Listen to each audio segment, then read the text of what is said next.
Eder. Mech. Pallister. Alle 12:39 del 13 dicembre Liliana cerca come cancellare l'elenco dei contatti bloccati. Che cosa significa cancellare l'elenco dei contatti bloccati? In realtà potrebbe anche significare sbloccare, 2 negazioni, sblocco. Togliere un elenco dove c'è della gente bloccata può significare far sì che la gente sia sbloccata. In altra ipotesi può significare che non debba risultare da nessuna parte che questi contatti siano bloccati. Però c'è da discutere proprio su cosa significhi questo tipo di ricerca. Ma è molto interessante che in quegli stessi minuti, quindi alle 12:37, lei controlla l'uso dei dati del suo telefono. Perché lo stia facendo è un mistero.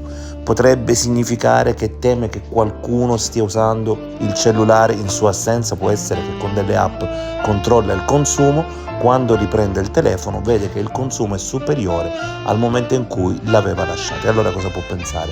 Che qualcuno stia usando il suo telefono a sua insaputa o che l'operatore stia commettendo degli errori.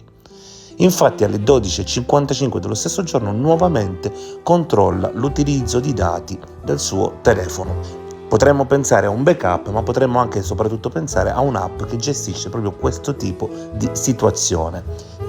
Come vedete, data usage può significare semplicemente l'utilizzo di questa applicazione che permette di guardare quanto si è parlato al telefono e quanto si è navigato. Quindi come se qualcuno in quel telefono volesse vedere che cosa accade.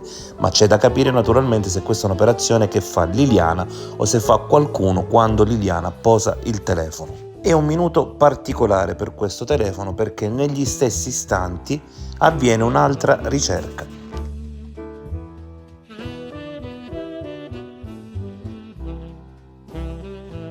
Apicsoft. In questo caso si tratta di un'app che permette il recupero o il ripristino di dati. Sembra palese che in questo momento Liliana abbia qualche preoccupazione dovuta al contenuto del telefono. Quindi non più una cancellazione, come abbiamo detto prima, cancellare l'elenco dei contatti bloccati può anche significare sbloccare, ma anche in questo caso il tentativo di recuperare qualcosa di cancellato con un'app che permette il ripristino di dati cancellati.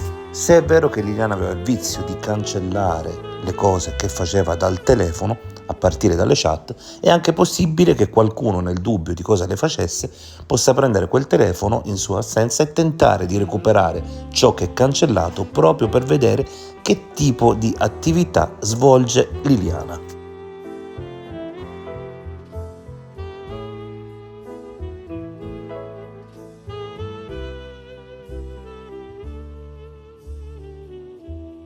Un'altra cosa interessante è che alle 10:48, mentre sta cercando di chiamare invano Claudio Sterpin, c'è questa chiamata a Kena Segr.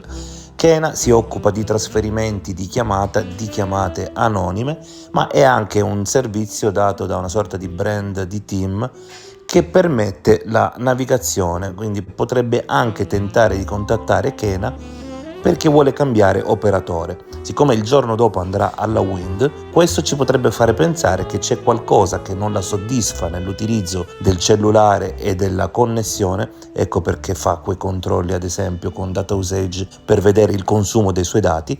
Allora prima di pensare di andare alla Wind potrebbe avere pensato di passare a un operatore come Kena. Ricordiamo anche che Claudio Sterpin nelle prime interviste disse che Liliana doveva andare al centro TIM e siccome Kena appartiene a TIM poteva anche essere una verità. È comunque interessante sottolineare come queste chiamate durino 0 secondi, cioè viene composto il numero e subito si riattacca.